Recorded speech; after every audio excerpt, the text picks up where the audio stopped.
Hello नमस्कार मेरे प्यारे कृषि योद्धाओं। कैसे हो आप सब। मैं देवाराम सारन आप सबका एक बार फिर से सरोकार एग्री इंस्टीट्यूट के इस डिजिटल प्लेटफॉर्म पर हार्दिक स्वागत एवं अभिनंदन करता हूं। तो डियर स्टूडेंट्स, अपन बात कर रहे थे सेल स्ट्रक्चर के बारे में अपन पढ़ रहे थे। अपन ने वो कोशिका की संरचना के बारे में पिछली क्लास के अंदर है वो पढ़ा। अगर वो आपने अभी तक पिछली क्लास है वो नहीं देखी है तो उस क्लास को जाके वो आप अटेंड कीजिए। पिछली क्लास की मैं बात करूं तो सबसे पहले अपन ने वो सेल का इंट्रोडक्शन पढ़ा। किसके बारे में पढ़ा? सेल के बारे में पढ़ा। और सब अपने वो सेल के इंट्रोडक्शन की है वो बात की थी, जनरल इंफॉर्मेशन की बात की थी कि अपन ने बात की कोशिका क्या होती है, कोशिका की खोज है वो सर्वप्रथम किसने की, उन सब के बारे में पढ़ा। उसके बाद में अपन ने पढ़ा था सेल थ्योरी के बारे में पढ़ा था। किसके बारे में पढ़ा था? कोशिका सिद्धांत के बारे में पढ़ा था। कोशिका सिद्धांत या सेल थ्योरी की मैं बात करूं, सेल थ्योरी है वो पढ़ा। उसके बाद में अपन ने बात करें कि और अपन ने क्या पढ़ा, तो और उसके बाद में अपन ने पढ़ा था टाइप्स ऑफ सेल पढ़ा था, कोशिका के प्रकार पढ़ा था। किसके बारे में बात की थी अपन ने? टाइप्स ऑफ सेल के बारे में वो अपन ने बात की थी, कोशिका के प्रकार के बारे में बात की थी। और अपन ने कोशिका के प्रकार की मैं बात करूं तो अपन ने दो प्रकार की है वो कोशिका पढ़ी थी। एक बात की थी प्रोकैरियोटिक कोशिका की। कौन सी कोशिका? प्रोकैरियोटिक कोशिका पढ़ी। और अपन बात करें तो कौन सी कोशिका पढ़ी अपन ने? यूकैरियोटिक पढ़ी। कौन सी पढ़ी? यूकैरियोटिक कोशिका के बारे में वो अपन ने पढ़ा था। और अपन बात करें तो इस प्रोकैरियोटिक कोशिका की संपूर्ण संरचना के बारे में वो अपन ने बात की कि प्रोकैरियोटिक कोशिका क्या होती है, इसकी क्या क्या विशेषताएं होती है, इस कोशिका के कोशिकांग में कौन कौन से है वो कोशिकांग पाए जाते हैं, इन सब के बारे में अपन ने बात की थी। और अपन ने यह भी देखा था कि इसमें वो अल्प विकसित प्रकार का केंद्रक पाया जाता है। केंद्रक होता है वो अल्प विकसित होता है। केंद्रक झिल्ली का है वो क्या होता है? केंद्रक झिल्ली क्या होती है? इसमें अनुपस्थित होती है। अपन ने यह भी बात की थी कि प्रोकैरियोटिक कोशिका होती है, इसमें 17 राइबोसोम पाए जाते हैं। कौन सा राइबोसोम पाए जाते हैं? 17 राइबोसोम पाए जाते हैं। इसके अंदर कोशिका झिल्ली युक्त कोशिकांग जैसे माइटोकॉन्ड्रिया, हरित लवक वगैरह ये अनुपस्थित होते हैं। इसके अंदर माइटोकॉन्ड्रिया की जगह मीजोसोम पाए जाते हैं। क्या पाए जाते हैं? मीजोसोम पाए जाते हैं।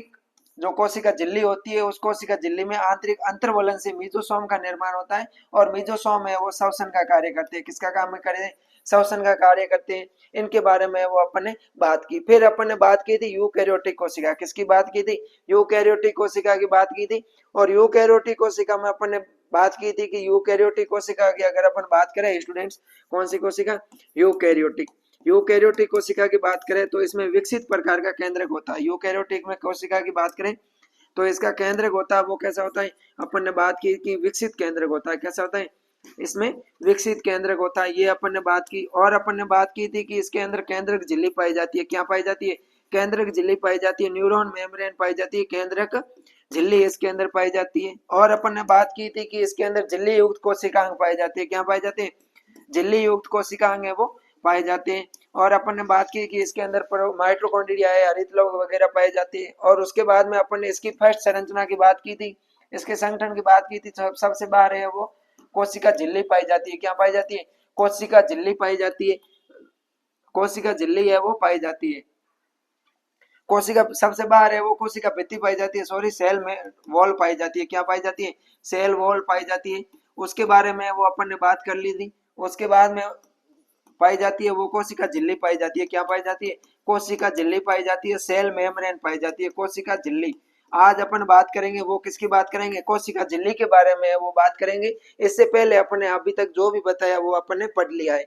तो आपने अभी तक उस क्लास में नहीं देखा है तो जिस प्ले लिस्ट के अंदर आप वीडियो देख रहे हो उस प्ले लिस्ट में वो क्लास है वो आपको मिल जाएगी।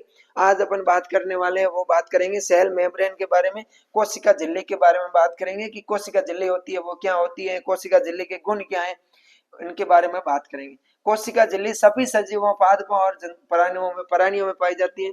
अपन ने बात की थी कोशिका भित्ति की। किसकी बात की थी?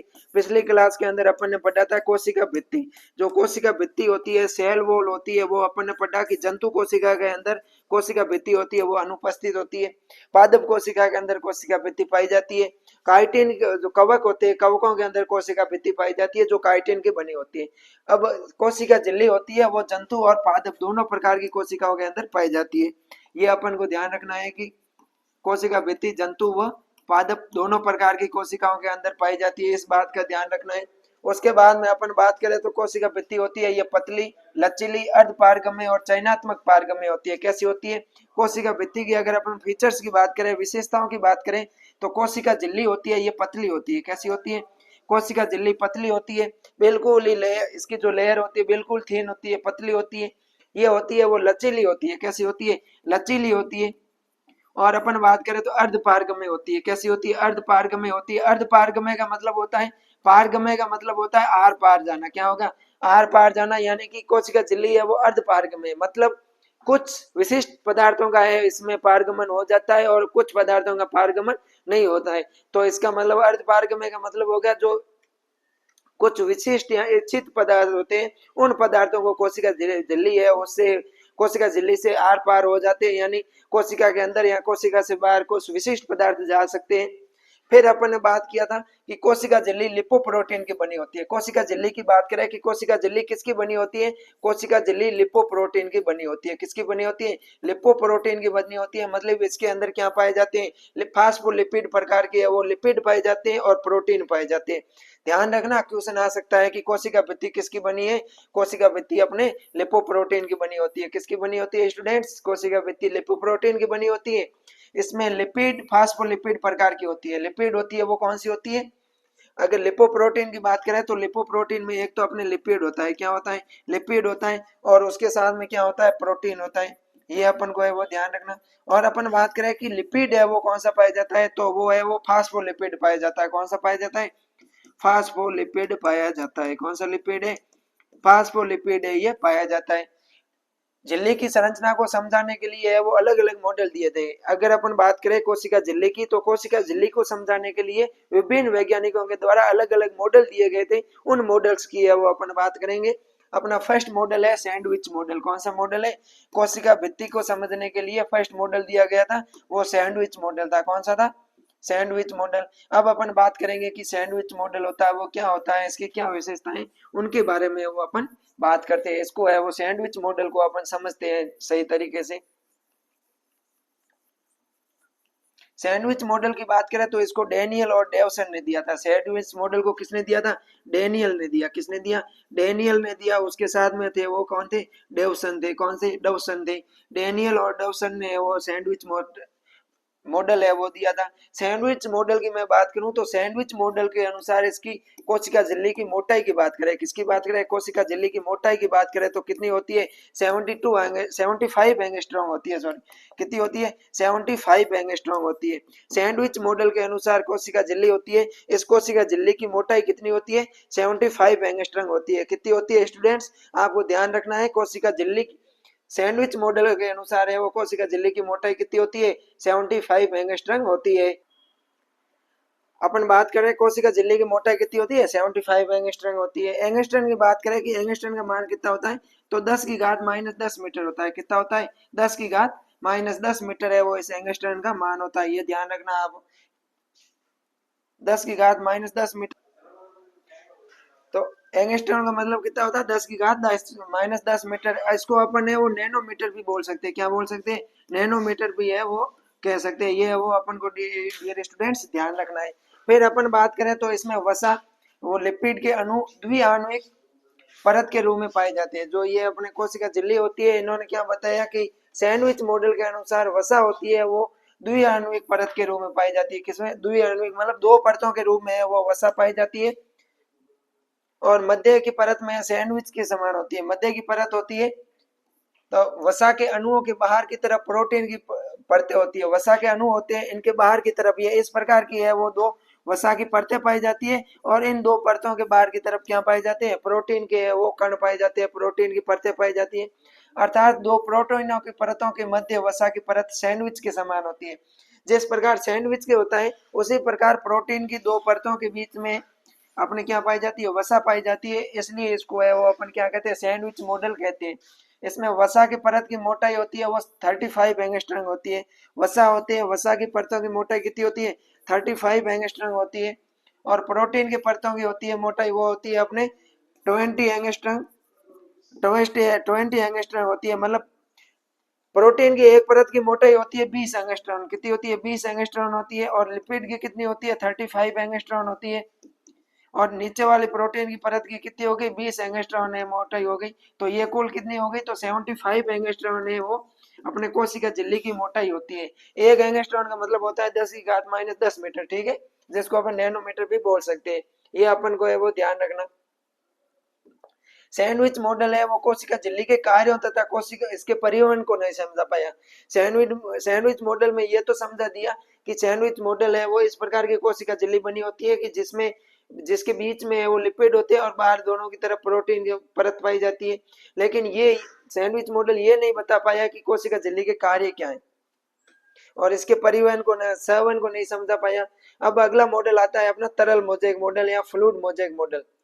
तरल मोज़ेक मॉडल या फ्लूइड मोज़ेक मॉडल की अपन है वो बात करने वाले हैं। तरल मोज़ेक मॉडल, तरल मोज़ेक मॉडल या फ्लूइड मोज़ेक मॉडल की बात करें तो इसको है वो सिंगर और निकोलसन ने दिया था। किसने दिया था, सिंगर व निकोलसन ने दिया। ये अपन को ध्यान रखना है कि कोशिका झिल्ली का निकोलसन, कोशिका झिल्ली का है तरल मोज़ेक मॉडल किसने दिया था, सिंगर और निकोलसन ने। सिंगर तथा निकोलसन के द्वारा तरल मोज़ेक मॉडल या फ्लूइड मोज़ेक मॉडल है वो दिया गया था। इस मॉडल के अनुसार कोशिका झिल्ली अर्ध तरल अवस्था में होती है। तरल मोज़ेक मॉडल के अनुसार जो अपने सेल मेम्ब्रेन होती है, कोशिका झिल्ली होती है, वो किस प्रकार की होती है, कोशिका झिल्ली होती है वो अपने कैसी होती है, अर्ध तरल अवस्था में होती है। कैसी अवस्था में होती है, अर्ध तरल। अर्ध तरल का मतलब होता है कि अर्ध है वो लिक्विड के फॉर्म में रहती है, अर्ध तरल अवस्था में रहती है। इसमें पाई जाने वाली लिपिड द्विसतह के रूप में होती है कि इस पे जो वसा में पाई जाने वाली लिपिड इसमें परत कोशिका झिल्ली में पाई जाने वाली जो लिपिड होती है वो किसके रूप में रहती है, द्विसतह के रूप में रहती है। मतलब लिपिड की दो सतह पाई जाती है। प्रोटीन दो प्रकार के होते हैं। जो प्रोटीन लिपिड के अणुओं के बाहर की तरफ होते हैं उन्हें परिधीय प्रोटीन कहते हैं। तरल मोज़ेक मॉडल के अनुसार प्रोटीन होती है कोशिका झिल्ली में वो दो प्रकार का होता है। वह प्रोटीन जो प्रोटीन के अणु जो बाहर की तरफ होते हैं उन्हें परिधीय प्रोटीन कहते हैं और जिन्हें आसानी से अलग किया जा सकता है। बाहर की तरफ होते हैं उनको अपन परिधीय प्रोटीन कहते हैं और इनको अपन है वो आसानी से अलग कर सकते हैं। जबकि कुछ प्रोटीन लिपिड के अणुओं के मध्य धसे होते हैं। कुछ प्रोटीन होते हैं वो लिपिड के अणुओं के मध्य धसे होते हैं जिन्हें अपन है वो समाकल प्रोटीन कहते हैं। क्या कहते हैं, समाकल प्रोटीन के नाम से जानते हैं। कुछ प्रोटीन होते हैं वो बाहर की तरफ होते हैं जिनको अपन है वो परिधीय प्रोटीन कहते हैं। इनको अपन आसानी से पृथक कर सकते हैं। कुछ प्रोटीन होते हैं वो लिपिड के अंदर धसे हुए रहते हैं जिसको अपन समाकल प्रोटीन कहते हैं। इन्हें आसानी से अलग नहीं कर सकते। समाकल प्रोटीन होते हैं जो इंटीग्रेलियर प्रोटीन होते हैं, इनको अपन आसानी से अलग नहीं कर सकते। कोशिका झिल्ली का यह मॉडल कार्यों को समझाने में भी सफल हुआ था। तरल मोज़ेक मॉडल ने कोशिका झिल्ली के कार्यों को भी समझा दिया था। इस प्रकार का ये मॉडल होता है। अब अपन बात करते हैं कोशिका झिल्ली के कार्य कि अपने जो सेल मेम्ब्रेन होती है, सेल मेम्ब्रेन के फंक्शंस क्या क्या है। सेल मेम्ब्रेन के फंक्शंस की बात करें तो कोशिका झिल्ली कोशिका को निश्चित आकार प्रदान करती है। कोशिका झिल्ली क्या करती है, कोशिका को आकार प्रदान करने का कार्य करती है। कोशिका के कोशिकांगों की रक्षा करती है। कोशिका झिल्ली होती है, सेल मेम्ब्रेन होती है, जो कोशिकांग होते हैं सेल ऑर्गन्स की क्या करती है, रक्षा करने का कार्य करती है। कोशिका को आकार प्रदान करने का कार्य करती है। पदार्थों के एक्टिव और पैसिव, सक्रिय और निष्क्रिय परिवहन का कार्य करती है। कोशिका झिल्ली क्या करती है, पदार्थों के अंदर पदार्थों का सक्रिय परिवहन और निष्क्रिय परिवहन करती है। परिवहन का मतलब होता है पदार्थों को एक जगह से दूसरे जगह ले जाना। सक्रिय परिवहन के अंदर है वो ऊर्जा खपत होती है, ऊर्जा की खपत होती है। जबकि निष्क्रिय परिवहन के अंदर ऊर्जा की खपत नहीं होती है। निष्क्रिय परिवहन की मैं बात करूं तो निष्क्रिय परिवहन में पदार्थों का परिवहन उच्च सांद्रता से निम्न सांद्रता की ओर होता है। इसमें एटीपी खर्च नहीं होती है। अगर अपन निष्क्रिय परिवहन की बात करें, किसकी बात करें, पैसिव ट्रांसफॉर्मेशन की बात करें, निष्क्रिय परिवहन की बात करें तो निष्क्रिय परिवहन में पदार्थ होते हैं वो उच्च सांद्रता से निम्न सांद्रता की ओर गति करते हैं और इसमें है वो किसी भी प्रकार की एटीपी की खर्च नहीं होती है।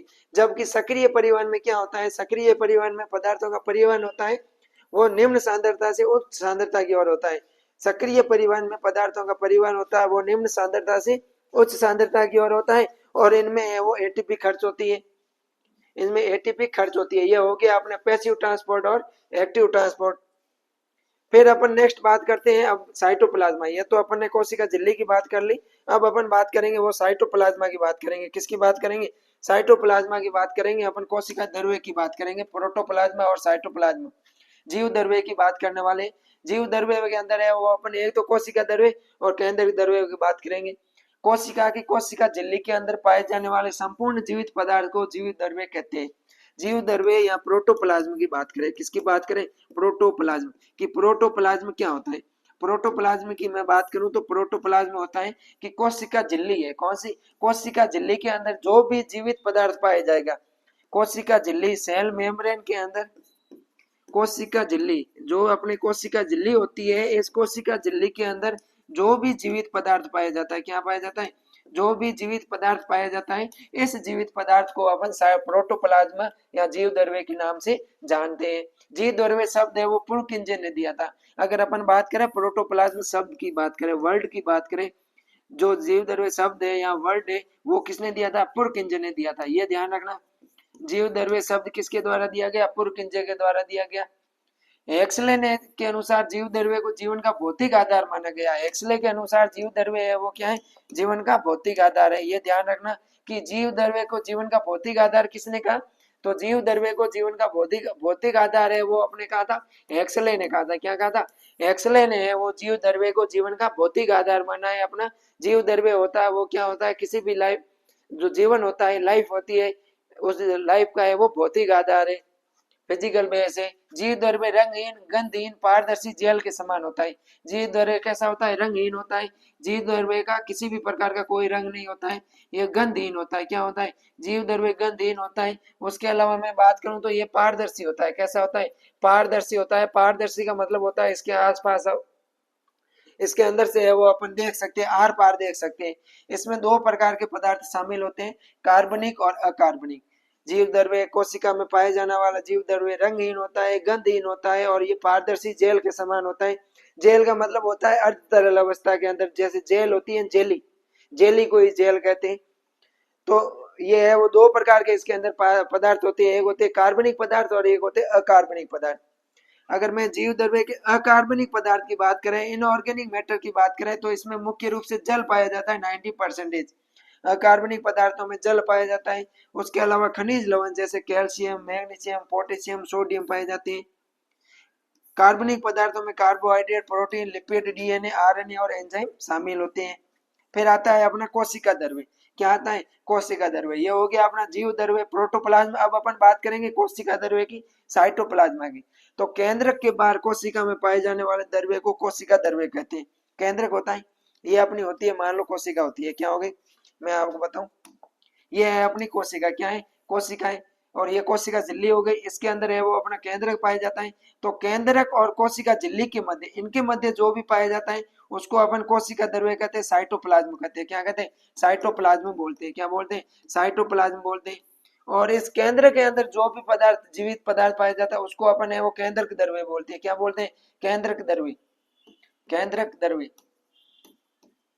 केंद्रक द्रव्य। अब इस केंद्रक द्रव्य और साइटोप्लाज्म को सामूहिक रूप से अपन क्या बोलते हैं, साइटोप्लाज्म को सामूहिक रूप से अपन क्या बोलते हैं, प्रोटोप्लाज्म बोलते हैं। क्या बोलते हैं, प्रोटोप्लाज्म कहते हैं। तो प्रोटोप्लाज्म क्या होता है, केंद्रक द्रव्य और साइटोप्लाज्म, मतलब कोशिका द्रव्य और केंद्रक द्रव्य दोनों शामिल होते हैं। अब अपन बात करेंगे एक एक कोशिका के कोशिकांग की बात करेंगे, कोशिकांगों की संरचना की बात करेंगे कि कोशिका द्रव्य में कौन कौन से कोशिकांग पाए जाते हैं। कोशिका के अंदर पाए जाने वाले विभिन्न अंगों को क्या कहते हैं, कोशिकांग कहते हैं। अपने कोशिका होती है, सेल होती है, कोशिका के अंदर जो विभिन्न प्रकार के अंग पाए जाते हैं उनको अपन क्या बोलते हैं, कोशिका के अंदर पाए जाने वाले विभिन्न अंगों को क्या बोलते हैं, से कोशिकांग बोलते हैं। इसमें अपन फर्स्ट पढ़ेंगे माइटोकॉन्ड्रिया। क्या पढ़ेंगे, माइटोकॉन्ड्रिया या सूत्रकणिका बोलते हैं, हिंदी में बोलते हैं सूत्रकणिका और इंग्लिश में बोलते हैं माइटोकॉन्ड्रिया।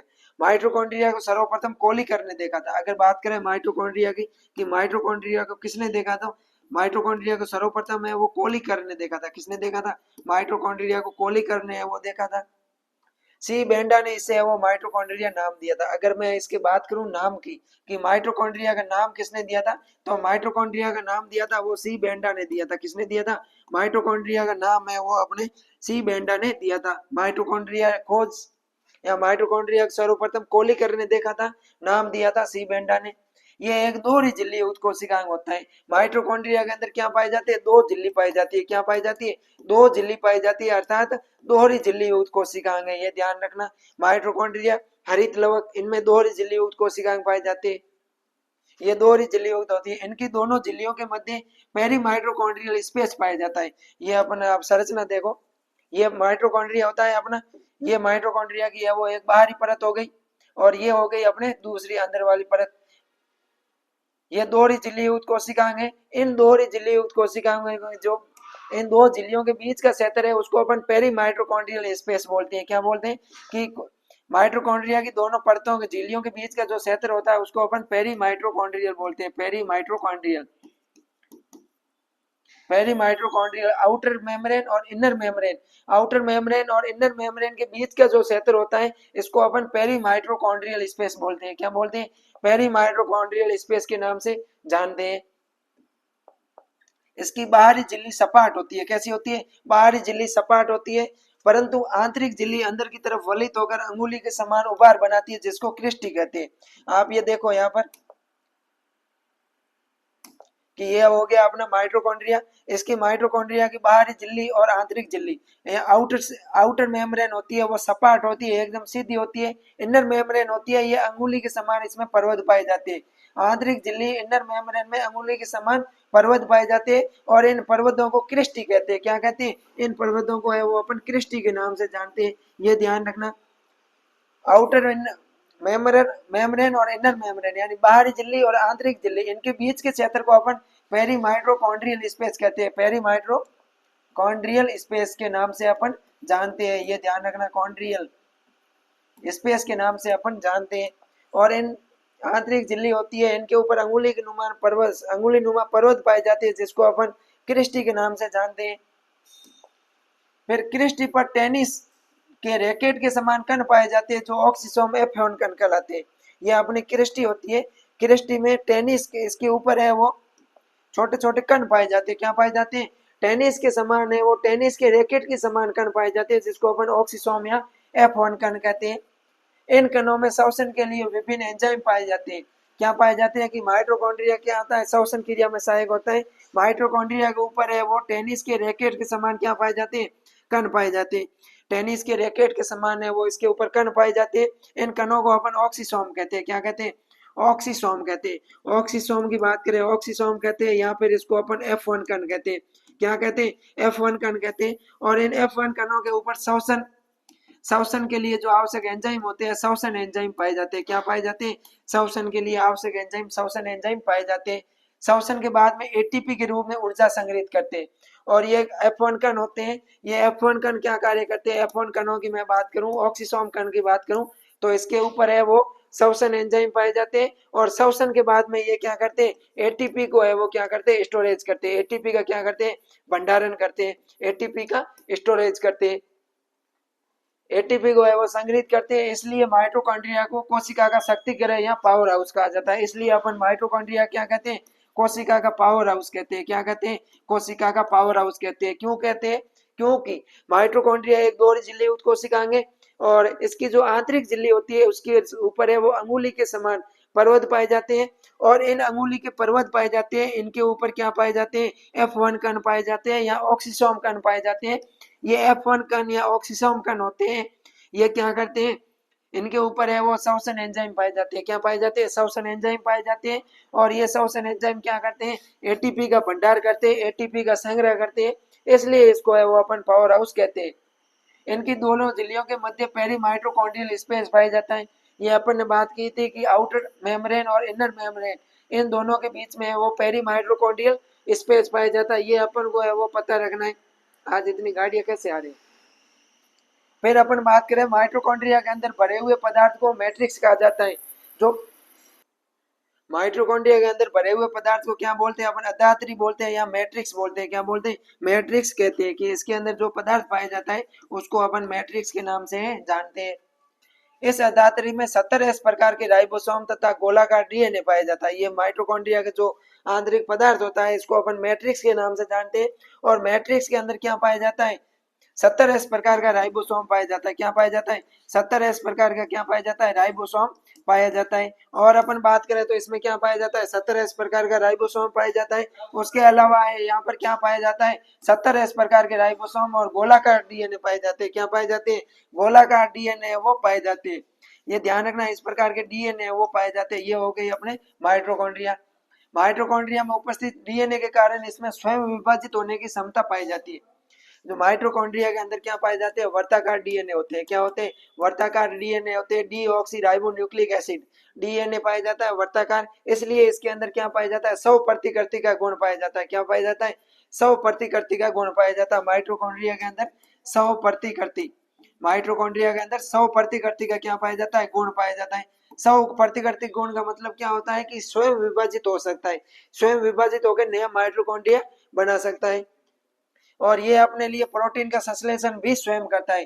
जो माइटोकॉन्ड्रिया होता है इसमें डीएनए होने के कारण ये क्या करता है, खुद के लिए प्रोटीन का संश्लेषण भी कर सकता है, प्रोटीन संश्लेषण का कार्य भी कर सकता है। ये भी अपन को है वो ध्यान रखना।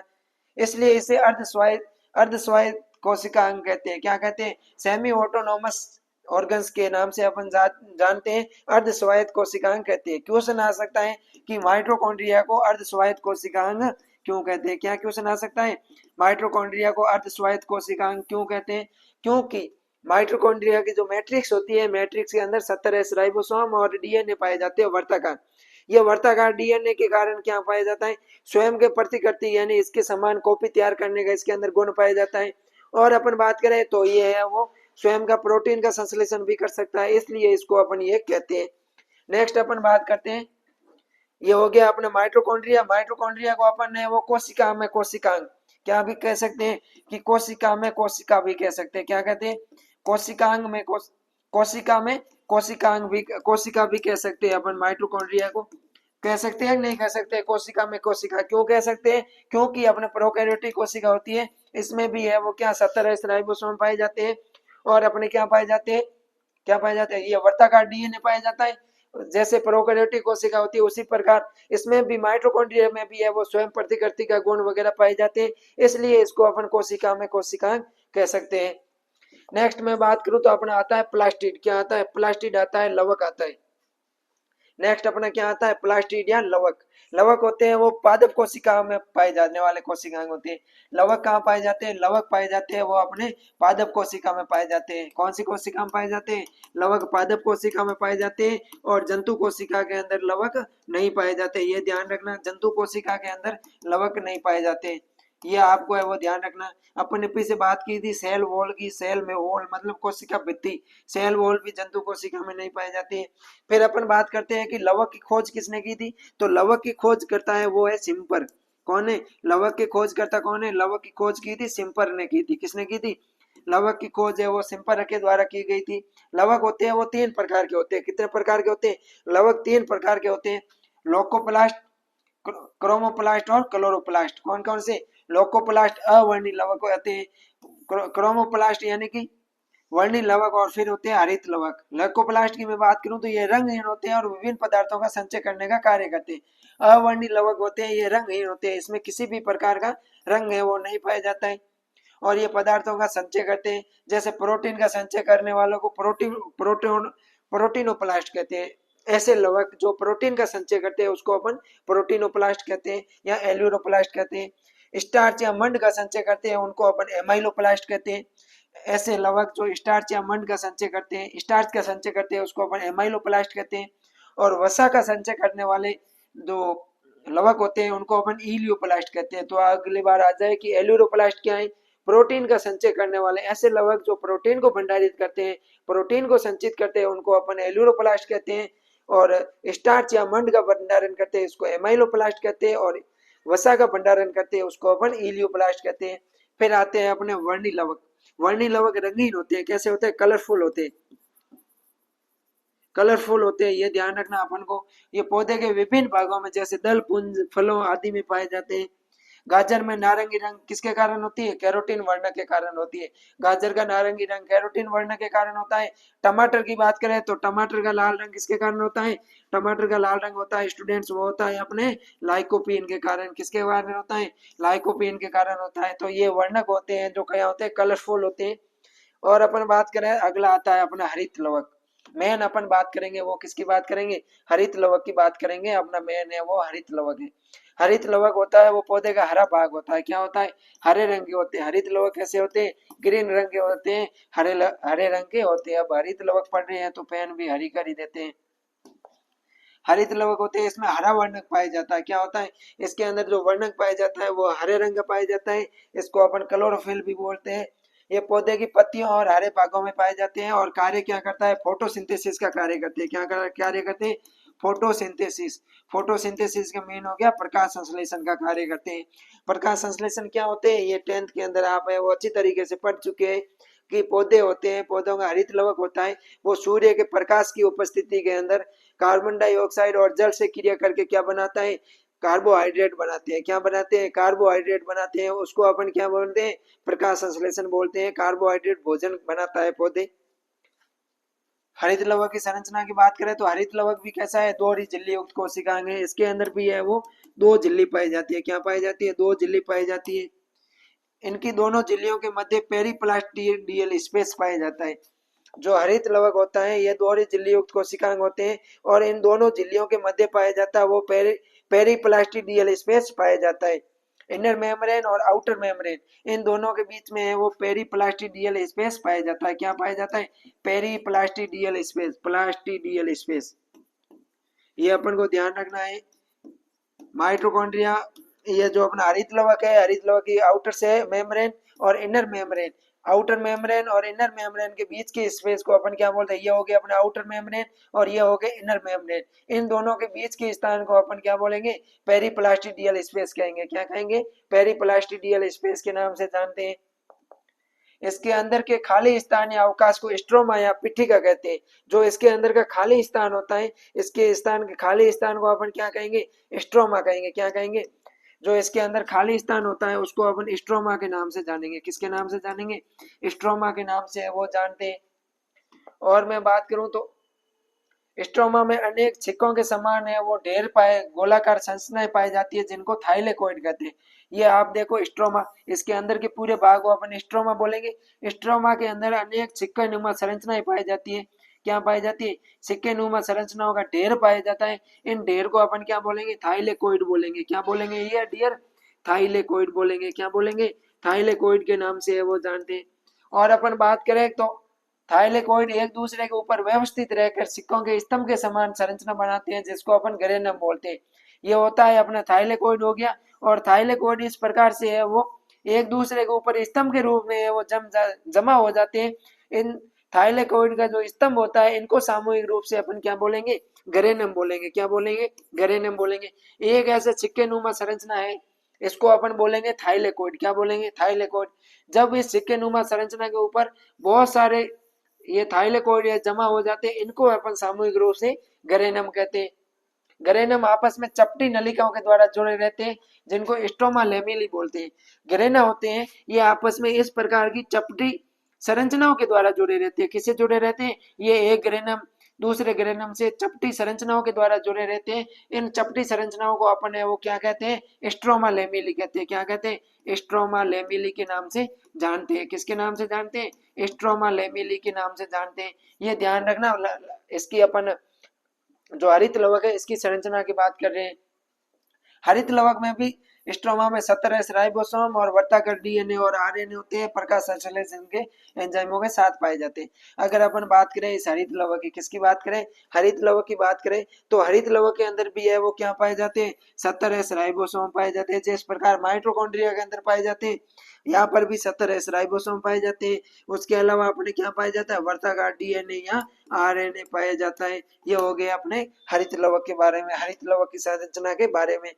और इसके अंदर ऐसे एंजाइम पाए जाते हैं जो फोटोसिंथेसिस का कार्य करते हैं।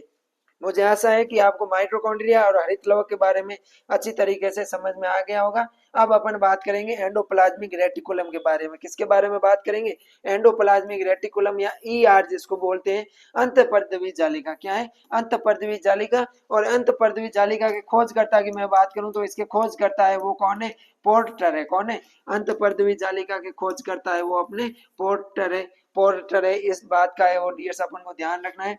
कोशिका के केंद्र के पास में नलिकाओं के समान जाल जैसी संरचनाएं पाई जाती है जिसको अपन अंतःपर्दवी जालिका कहते हैं। अंतःपर्दवी जालिका क्या होती है कि जो कोशिका होती है, कोशिका का केंद्रक होता है। क्या होता है, कोशिका का न्यूक्लियस होता है, केंद्रक होता है। उस केंद्रक के पास में नलिकाओं के समान है वो क्या पाई जाती है, संरचनाएं पाई जाती है। इस प्रकार है वो नलिकाओं के जाल अब मैं कैसे बनाऊं, मुझे डायग्राम इतना बनाना नहीं आता है, फिर भी अपन समझते हैं कि नलिकाओं का जाल है वो पाया जाता है। मैं बता देता हूँ आपको, नलिकाओं का क्या पाया जाता है इस प्रकार। ये अपने क्या हो गए कोशिकाएं, कोशिका के पास में ये अपनी पूरी कोशिका, इस कोशिका के पास में केंद्रक, ये कोशिका के अंदर केंद्रक, और केंद्र के पास में इस प्रकार का ये नलिकाओं का जाल पाया जाता है इस प्रकार का। इसको अपन क्या बोलते हैं, एंडोप्लाज्मिक रेटिकुलम बोलते हैं। क्या बोलते हैं, एंडोप्लाज्मिक रेटिकुलम या अंतःपर्दवी जालिका के नाम से जानते हैं। अंतःपर्दवी जालिका की झिल्ली युक्त संरचना ये कैसी होती है, एकल झिल्ली युक्त संरचनाएं होती है। कैसी होती है, एकल झिल्ली युक्त कोशिकाएं। कैसा है, एकल झिल्ली युक्त, यानी कि इसके चारों ओर केवल एक झिल्ली पाई जाती है। इसकी संरचना में निम्न भाग होता है, एक होता है सिस्टनी। सिस्टनी होती है चपटी नलिकाएं संरचनाएं होती है जो एक दूसरे के ऊपर समांतर रूप से व्यवस्थित होती है। सिस्टनी होती है वो चपटी होती है। कैसी होती है, सिस्टनी होती है वो चपटी होती है और एक दूसरे के ऊपर है वो समांतर रूप से इसके ऊपर व्यवस्थित रहती है। दूसरा अपना होता है वेसिकल्स। क्या होता है, वेसिकल्स गोलाकार संरचनाएं होती है, वेसिकल होती है। ये देखो आप अपने, ये चपटी संरचनाएं हो गई, सिस्टनी हो गई, और इसके ऊपर ऐसी गोलाकार संरचनाएं पाई जाती है, इनको अपन वेसिकल कहते हैं। क्या कहते हैं, वेसिकल के नाम से जानते हैं। फिर अपना आता है ट्यूबलेस या नलिकाएं। ट्यूबलेस सिस्टनी के किनारों पर पतली नलिकाएं होती है। ये सिस्टनी है, सिस्टनी के किनारों के ऊपर पतली नलिकाएं होती है, इनको अपन ट्यूबलेस के नाम से जानते हैं। और अपने एंडोप्लाज्मिक रेटिकुलम दो प्रकार की होती है, एक होती है खुरदरी एंडोप्लाज्मिक रेटिकुलम और एक होती है चिकनी। खुरदरी अंतःपर्दवी जालिका और चिकनी अंतःपर्दवी जालिका। खुरदरी अंतःपर्दवी जालिका की मैं बात करूं तो जो खुरदरी अंतःपर्दवी जालिका होती है इसकी सतह पर राइबोसोम पाए जाते हैं। क्या पाए जाते हैं, अपने खुरदरी अंतःपर्दवी की जालिका की सतह पर राइबोसोम पाए जाते हैं। क्या पाए जाते हैं, राइबोसोम पाए जाते हैं। और राइबोसोम क्या कार्य करते हैं ये तो आप सबको पता ही है कि प्रोटीन संश्लेषण करते हैं। क्या करते हैं, प्रोटीन संश्लेषण करते हैं, प्रोटीन संश्लेषण। तो क्वेश्चन आ जाए कि कोशिका में प्रोटीन संश्लेषण का कार्य कौन करता है, तो प्रोटीन संश्लेषण का कार्य करता है वो अपने कौन करती है, एंडोप्लाज्मिक रेटिकुलम करती है, अंतःपर्दवी जालिका करती है। अंतःपर्दवी जालिका की जो खुरदरी अंतःपर्दवी जालिका होती है उसकी सतह पर राइबोसोम पाए जाते हैं जो प्रोटीन संश्लेषण का कार्य करते हैं। चिकनी सतह पर राइबोसोम नहीं पाए जाते हैं, इसलिए ये चिकनी होती है और ये लिपिड या स्टेरॉइड का संचरण करती है। जो अपने चिकनी होती है, कौन सी होती है, चिकनी को अपन SCR बोलते हैं। इसके ऊपर राइबोसोम में वो राइबोसोम अनुपस्थित होते हैं, राइबोसोम नहीं पाए जाते हैं, इसके ऊपर राइबोसोम नहीं पाए जाते हैं।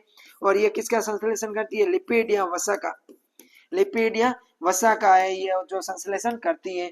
फिर अपन बात करते हैं नेक्स्ट ऑर्गन की, तो अपना अगला ऑर्गन है वो कौन सा है, अगला ऑर्गन है अपना गोल्जी बॉडी। कौन सा है, गोल्जी बॉडी। अपन गोल्जी काय की बात कर लेते हैं, गोल्जी बॉडी की भी बात कर लेते हैं। शुक्राणुओं के निर्माण में ये सहायक होती है। गोल्जी बॉडी की खोज कैमिलो गोल्जी ने की थी। किसने की थी, गोल्जी बॉडी की बात करूं तो इसकी खोज है वो कैमिलो गोल्जी ने की थी। किसने की थी, कैमिलो गोल्जी ने की थी। किसमें की थी, तो उल्लू की तंत्रिका कोशिका में की थी। जो उल्लू होता है अपना कौन होता है, उल्लू पक्षी होता है, उल्लू की तंत्रिका कोशिका के अंदर। कौन सी कोशिका के अंदर, उल्लू की तंत्रिका कोशिका। जो न्यूरॉन सेल होती है, तंत्रिका कोशिकाएं होती है, उन तंत्रिका न्यूरॉन सेल के अंदर उल्लू की है, उसके खोज है वो अंदर है वो क्या की थी, कैमिलो गोल्जी बॉडी की खोज की थी कैमिलो गोल्जी के द्वारा। केंद्र के पास में चपटी नलिकाओं के समान पाई जाने वाली संरचनाएं होती है। यह भी होती है वो केंद्र के पास में होती है। कहाँ होती है, केंद्र के पास में होती है और चपटी नलिकाओं के समान संरचनाएं पाई जाती है। इसमें अतिरिक्त, इसके अतिरिक्त इसमें है वो पुट्टिकाएं और वेसिकल्स और वैक्यूल्स होते हैं। ये एकल झिल्ली युक्त होते हैं। इसमें है वो अनेक प्रकार के वेसिकल्स होते हैं, मतलब छोटे छोटे ऐसे अतिरिक्त है वेसिकल्स और वैक्यूल्स होते हैं। और इसकी एक ये क्या होती है, एकल झिल्ली युक्त कोशिकाएं। इसके केंद्र के पास वाली उत्तल सतह को निर्माणाधिकारी या सिस फेस कहते हैं और केंद्र से दूर वाली को अवतल सतह को परिपक्वन शेष कहते हैं, ट्रांसफेस, सिस फेस और ट्रांसफेस। जो केंद्र के पास में होता है, केंद्र के पास में होता है, उत्तल होता है। क्या होता है, केंद्र के पास में और उत्तल होता है, उसको अपन क्या बोलते हैं, सिस फेस बोलते हैं। केंद्र के पास वाला जो निर्माणाधीन है उत्तल, इसको अपन है वो सिस फेस बोलते हैं, और जो अवतल होता है इसको अपन ट्रांसफेस के नाम से जानते हैं। गोल्जी को विभिन्न पदार्थों के पैकेजिंग का कार्य करती है। जो विभिन्न प्रकार के पदार्थ होते हैं कोशिका के अंदर, उनके पैकेजिंग या उनके परिवहन का कार्य कौन करती है, गोल्जी गोई करती है। विभिन्न पदार्थों के परिवहन का कार्य गोल्जी गोई करती है, पैकेजिंग का कार्य कौन करती है, गोल्जी गोई करती है। ये ग्लाइकोप्रोटीन और ग्लाइकोलिपिड का संश्लेषण करती है। गोल्जी गोए का कार्य क्या है? अगर अपन गोल्जी गोए के कार्य की बात करें, किसकी बात करें? गोल्जी गोए के कार्य की। पहला कार्य होता है वो क्या होता है? पदार्थों का क्या करता है? परिवहन करती है। क्या करती है? पदार्थों का परिवहन करती है या पैकेजिंग करती है। परिवहन या पैकेजिंग की बात करते हैं कि पदार्थों का पैकेजिंग करती है, परिवहन करती है। और ये क्या कार्य करती है? और दूसरा इसका कार्य है ग्लाइकोप्रोटीन और ग्लाइकोलिपिड का संश्लेषण करती है। क्या करती है? ग्लाइकोप्रोटीन ग्लाइकोप्रोटीन व ग्लाइकोलिपिड। क्या? ग्लाइकोप्रोटीन और ग्लाइकोलिपिड का क्या करती है? ग्लाइकोलिपिड का क्या करती है? संश्लेषण करती है। ग्लाइकोलिपिड का संश्लेषण, ग्लाइकोप्रोटीन और ग्लाइकोलिपिड का संश्लेषण करती है। ये हो गए अपने गोल्जी बॉडी, गोल्जी को। इसमें अगर आपको कोई डाउट है तो आप बताना हमें। फिर अपना आता है राइबोसोम। कब से बात कर रहे हैं कि 70S 80S। अब बात करते हैं राइबोसोम होते हैं। राइबोसोम की बात करें तो राइबोसोम की खोज करता है वो है पेलेड। कौन है? राइबोसोम के खोज करता पेलेड है। कौन है? राइबोसोम के खोज करता पेलेड है। राइबोसोम कण के समान सूक्ष्म संरचना होती है, छोटे छोटे कण के समान है वो संरचनाएं होती है। आरएनए और प्रोटीन के बने होते हैं। राइबोसोम किसके बने होते हैं?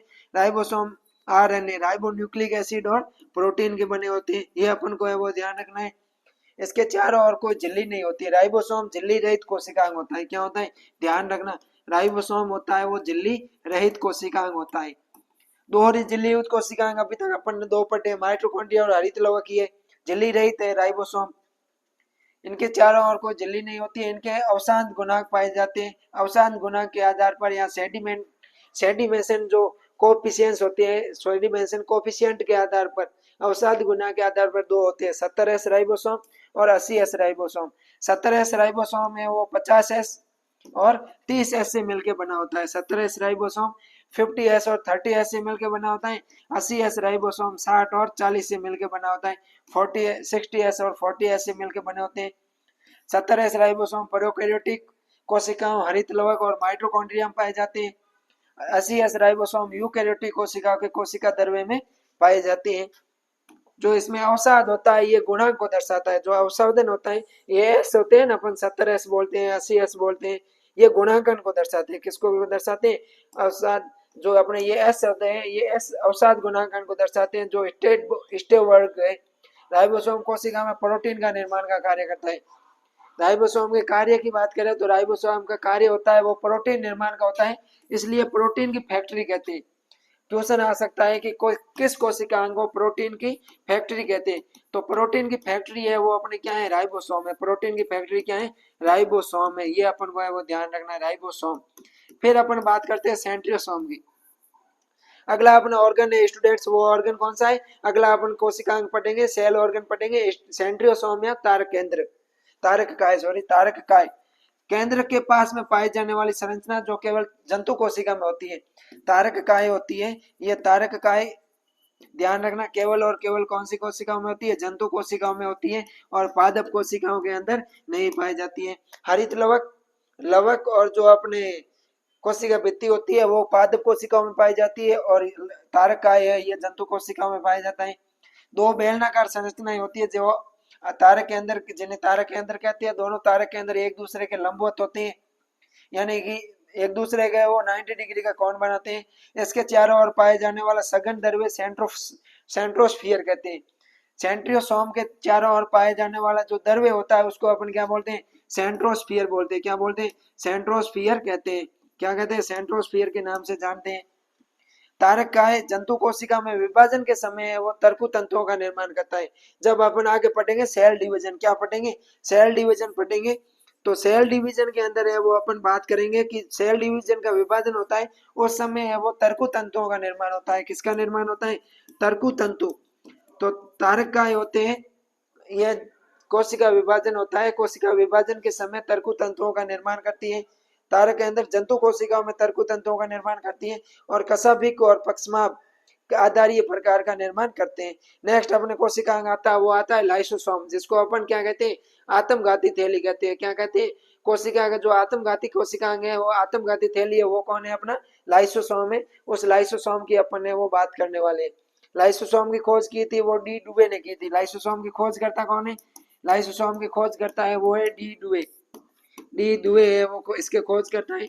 लाइसोसोम को अपन ने वो एकल झिल्ली युक्त कोशिकांग होता है। लाइसोसोम कैसा होता है? एकल झिल्ली युक्त कोशिकांग होता है, ये ध्यान रखना है। इसमें विभिन्न प्रकार के जल अपघटनीय एंजाइम पाए जाते हैं। क्या पाए जाते हैं? विभिन्न प्रकार के जल अपघटनीय एंजाइम। लाइसोसोम के अंदर विभिन्न प्रकार के जल अपघटनीय एंजाइम पाए जाते हैं। इस जैसे कार्बोहाइड्रेज एंजाइम, कार्बोहाइड्रेज एंजाइम क्या करता है? कार्बोहाइड्रेट का अपघटन करता है। लाइपेज एंजाइम क्या करता है? अपने वसा का वो करता है, वसा का क्या करता है? अपघटन करता है। प्रोटीएज एंजाइम प्रोटीन का अपघटन करता है। न्यूक्लियस एंजाइम न्यूक्लिक एसिड वगैरह का अपघटन करता है। और ये अम्लीय माध्यम में विभिन्न पदार्थों कार्बोहाइड्रेट, प्रोटीन, लिपिड और न्यूक्लिक अम्ल का पाचन करते हैं। ये एंजाइम लाइसोसोम के अंदर निष्क्रिय अवस्था में रहते हैं, परंतु यदि किसी कारण से लाइसोसोम फट जाते हैं तो ये एंजाइम बाहर निकलकर पूरी कोशिका का पाचन कर देते हैं, जिसको अपन ऑटोलाइसिस कहते हैं। क्या कहते हैं? ऑटोलाइसिस कहते हैं। इसलिए लाइसोसोम को आत्मघाती थैली कहते हैं। लाइसोसोम के अंदर विभिन्न प्रकार के एंजाइम पाए जाते हैं, जैसे carbohydrate enzyme, lipase enzyme, protease enzyme, lipase enzyme, ये न्यूक्लियस एंजाइम वगैरह पाए जाते हैं। ये होते हैं वो लाइसोसोम के अंदर निष्क्रिय अवस्था में रहते हैं। लेकिन किसी कारण से अगर लाइसोसोम फट जाती है तो ये कोशिका के अंदर चले जाते हैं। कोशिका के अंदर जाने के बाद में कार्बोहाइड्रेट एंजाइम कार्बोहाइड्रेट का प्रोटीन पाचन करेगा। लाइपेज एंजाइम होता है वो अपने वसा का पाचन करता है। प्रोटीएज एंजाइम प्रोटीन का पाचन करता है।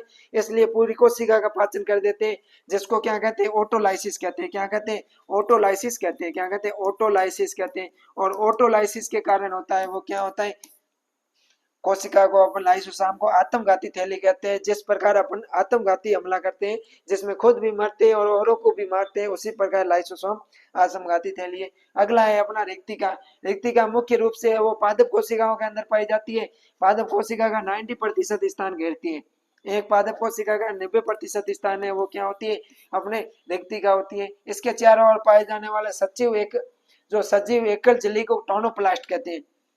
क्या होती है? अपने रिक्तिका होती है। क्या होती है? रिक्तिका होती है। रिक्तिका रिक्तिका यहाँ पे जिसको अपने वैक्यूल्स कहते हैं। तो रिक्तिका के चारों ओर जो रिक्तिका झिल्ली पाई जाती है, रिक्तिका झिल्ली को क्या कहते हैं? टोनोप्लास्ट कहते हैं। क्या कहते हैं? टोनोप्लास्ट। रिक्तिका के चारों ओर पाए जाने वाले झिल्ली को टोनोप्लास्ट कहते हैं। इसमें भरे हुए द्रव्य पदार्थ को कोशिका रस कहते हैं, जिसमें जल और विभिन्न है वो जैविक और सजीव पदार्थ भरे रहते हैं, जिसको अर्गास्टिक पदार्थ कहते हैं। इसमें ग्लूकोज, कार्बोहाइड्रेट वगैरह अवशिष्ट पदार्थ होते हैं। रसदानी के कोशिका रस की सांद्रता कोशिका द्रव्य से ज्यादा होती है। जो रिक्तिका होती है, रिक्तिका का रस होता है, रिक्तिका के कोशिका रस की सांद्रता होती है वो कोशिका द्रव्य से अधिक होती है। रसदानी कोशिका में परासरण नियमन और कोशिका स्फीति के प्रदान करने का कार्य करती है। क्या करती है? अपने जो ये रिक्तिका होती है ये क्या करती है? परासरण नियमन का कार्य करती है। किसका कार्य करती है? ऑस्मो रेगुलेशन का कार्य करती है। ऑस्मो रेगुलेशन का मतलब क्या होता है कि परासरण का नियमन करती है। परासरण क्या होता है? पदार्थों का कोशिका झिल्ली से एक स्थान उच्च सांद्रता से निम्न सांद्रता की ओर जाना, तो इसका है वो कार्य करती है। और इसकी है वो कोशिका स्फीति को बनाए रखती है, टर्गिडिटी को बनाए रखती है, कोशिका का आकार को बनाए रखती है। टोनोप्लास्ट झिल्ली से होकर अनेक आयन सांद्रता प्रवणता के विरुद्ध अंदर बाहर आते जाते रहते हैं। नेक्स्ट अपन बात करते हैं माइक्रोबॉडीज की, सूक्ष्म काय। किसकी बात करते हैं? माइक्रोबॉडीज की बात करते हैं, सूक्ष्म काय की बात करते हैं। इनका जो माइक्रोबॉडीज होती है, सूक्ष्म काय होती है, इनका निर्माण अंतःपर्दवी जालिका और गोल्जी काय के टूटने से होता है। सूक्ष्म काय की बात करें, माइक्रोबॉडीज की बात करें तो माइक्रोबॉडीज का निर्माण है वो किससे होता है? अंतःपर्दवी जालिका, एंडोप्लाज्मिक रेटिकुलम और गोल्जी गोय के टूटने से होता है। इनके चारों ओर एकल झिल्ली पाई जाती है। ये एकल झिल्ली गोलाकार सूक्ष्म संरचनाएं होती है। मुख्य रूप से दो प्रकार की होती है, परऑक्सीसोम और ग्लाइऑक्सीसोम। नेक्स्ट अपन बात करते हैं केंद्र की। केंद्र की किसकी बात करते हैं? केंद्र की। अब अपने कोशिकांग है वो बहुत ही जल्द पूरे होने वाले हैं। केंद्र की खोज है वो रॉबर्ट ब्राउन ने की थी। किसने की थी? केंद्र की खोज की थी वो रॉबर्ट ब्राउन ने। रॉबर्ट ब्राउन ने वो 1831 के अंदर की थी। कब की थी? रॉबर्ट ब्राउन ने 1831 के अंदर की थी। कोशिका का नियंत्रण करते हैं। क्या करते हैं? कंट्रोलर ऑफ द सेल कौन है? ये अपने न्यूक्लियस होता है, कोशिका का नियंत्रण करते हैं। इसकी संरचना में मुख्य 4 भाग होते हैं।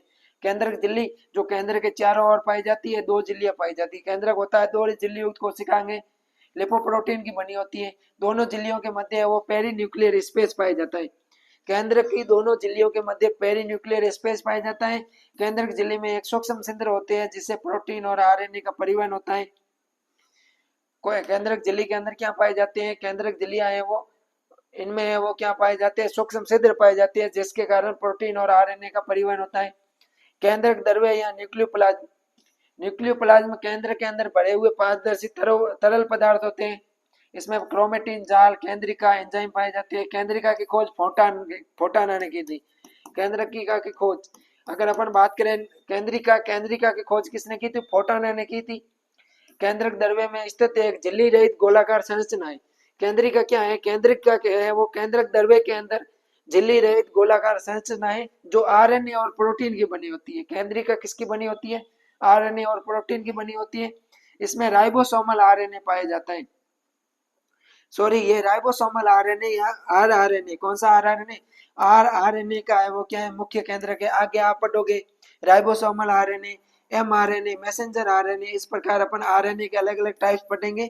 तो इसमें आरआरएनए का निर्माण होता है। जो राइबोसोमल आरएनए होता है इसका निर्माण क्या होता है, केंद्रिका में के झिल्ली के पास होता है, केंद्रिका पर होता है। क्रोमेटिन जाल केंद्रक द्रव्य में पतले धागों के समान फैला हुआ जाल पाया जाता है। केंद्रक होता है, केंद्र का द्रव्य होता है, उसमें पतले धागों के समान पाया जाल पाया जाता है जिसको अपन क्रोमेटिन जाल बोलते हैं। यह डीएनए और हिस्टोन प्रोटीन का बना होता है। क्रोमेटिन जाल किसका बना होता है, डीएनए डाई न्यूक्लियोएसिटिक एसिड और हिस्टोन प्रोटीन का बना होता है। और इसके अंदर कुछ मात्रा के अंदर राइबो आरएनए होता है। क्या होता है, आरएनए और नॉन हिस्टोन प्रोटीन भी होता है। सजीवों के सभी आनुवांशिक लक्षणों का नियंत्रण करता है।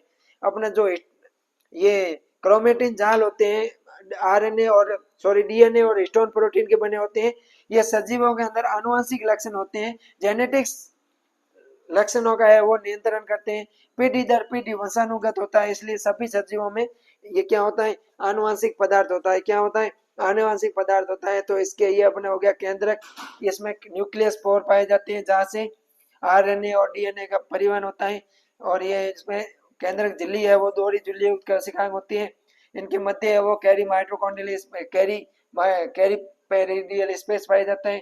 इसमें छोटे छोटे क्रोमेटिन जाल पाए जाते हैं जो आनुवंशिक गुण है वो रखते हैं। इनके अंदर है वो एक छोटी केंद्र के अंदर एक है वो क्या पाई जाती है, केंद्रिका पाई जाती है। और केंद्रिका है वो आरआरएनए के निर्माण का कार्य करती है। इस प्रकार अपने ये हो गई केंद्र की संरचना। तो आज की क्लास के अंदर है वो अपने मुख्य रूप से केंद्र के अपन आज कोशिका झिल्ली से शुरू किया और सारे ऑर्गन है वो पढ़ लिए। नेक्स्ट क्लास के अंदर अपन पढ़ेंगे सेल डिवीजन। क्या पढ़ेंगे, सेल डिवीजन के बारे में वो पढ़ेंगे। अगर ये क्लास आपको अच्छी लगी है तो अपने दोस्तों के पास में इस क्लास को शेयर जरूर कीजिए और आप पढ़ते रहिए, मस्त रहिए। अगर आप कमेंट करके बताइए जरूर कि आज क्या क्लास का है वो रिव्यू कैसे रहा। मिलते हैं अपन नेक्स्ट क्लास में, तब तक आप है वो मस्त रहिए, हंसते रहिए, खुलते रहिए और बिना टेंशन के वो पढ़ते रहिए। ठीक, थैंक यू।